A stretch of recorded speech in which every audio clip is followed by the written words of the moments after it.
It's 2025.3.1, just on time. How do we know? We used our calendar. Surprise! Now you have one too.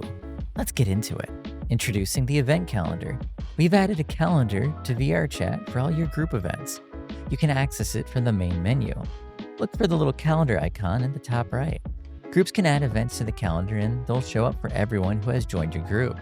We're also adding the ability for us, that is VRChat, to highlight and feature certain events, meaning that everyone will be able to see them on the calendar. Likewise, users can click on the calendar to see what's going on.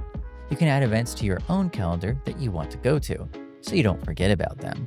If you have the right permission, which, by the way, there's now a group permission for editing and adding events to the calendar, you'll be able to make them. You can do so on the website. And don't worry, if you're looking for an event, we've got a ton of filters. You can get rid of events you don't want to see, or specifically look for ones that you do. You also can export events to other calendars that you might use.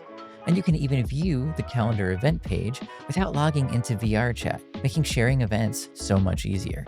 We think that the event calendar will make finding cool events in VRChat a lot easier. Go check it out.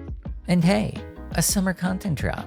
During the last patch notes, I mentioned I'd let you know when a new content drop was on the way. Well, there's one right now.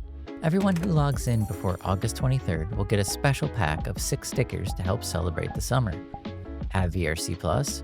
Well, you get a little special something for being a subscriber. In addition to the stickers above, you'll get 3 extra holographic stickers, as well as the exclusive new Bubble Blaster item. Claim it before August 23rd when it'll be going away. On to changes and fixes. VRChat credits can now be purchased on Android.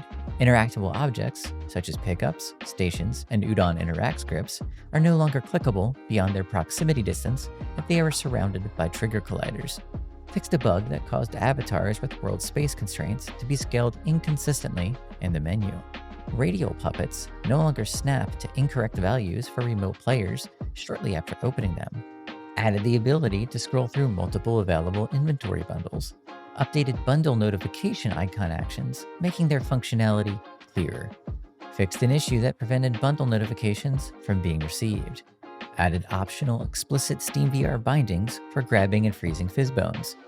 If you reset your Vive 1 bindings to default, you'll now have the old behavior of trigger to grab and grip to freeze for fizzbones.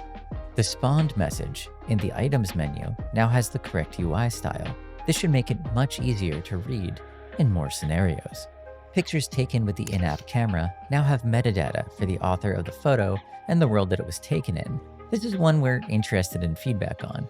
We think this is a good change for when folks ask the inevitable, "Hey, where was that taken?" sort of questions. The VRC Plus menu tab found on both the quick menu and main menu now only highlight yellow for non-subscribers.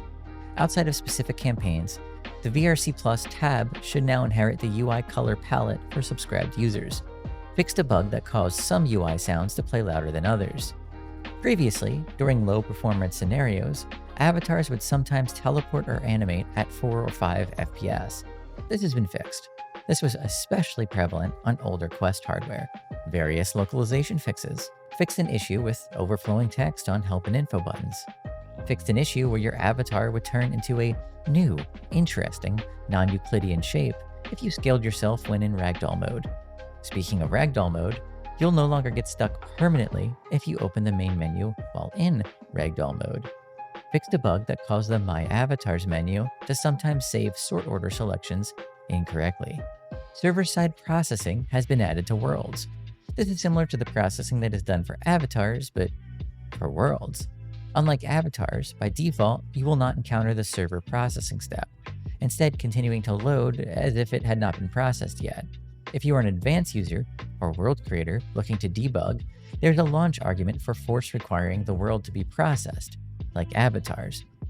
You can find it in the documentation. If you have a world which is failing the server-side processing, but don't believe it should be, do report it on the feedback forum or contact support. Please include the world ID as well as what platform you are on, PC, Quest, etc. Remove the ability for desktop users to select other players when the camera was open, leading to UI funkiness. The Other notification category will now properly catch all notifications that don't fit in in the other categories. Fixed a bug that could cause the wrong performance rank for the current platform to appear in avatar details under performance breakdown. The client now uses the performance stats determined by server processing. This does a better job of calculating VRAM used by detecting material swaps, so avatars using that technique may have a different rank in client. This means in some cases your performance rank might be downgraded. Keep in mind, however, that this is because the information being provided is more accurate, not that our standards have changed. The Terms of Service pop-up now has more space for text. This should make it easier to read. You're totally reading it, right? If a user is unable to purchase VRChat credits, a reason will now be displayed as part of the error alert. Added an option to invert vertical look on game controllers. Fixed an issue that prevented unfavoriting avatars that had been made into AVM avatars or failed security checks. Fixed a bug that could sometimes cause UI animations to be skipped after switching tabs. The VRC Plus menu tab specifically on the main menu now properly expands to its full height when hovered or selected. Marketplace avatar pedestals have been fixed. If you already own the Marketplace avatar displayed on a pedestal, you should immediately change into it after clicking on the pedestal. Otherwise, the avatar details page should open to allow you to explore the avatar and its purchase options. Pedestals should work just as they have before for any other type of avatar. The switch into avatar button is no longer shown on the transaction complete pop-up when purchasing a bundle. And that's it for 2025.3.1. See you next time. Maybe we'll even make it a calendar event.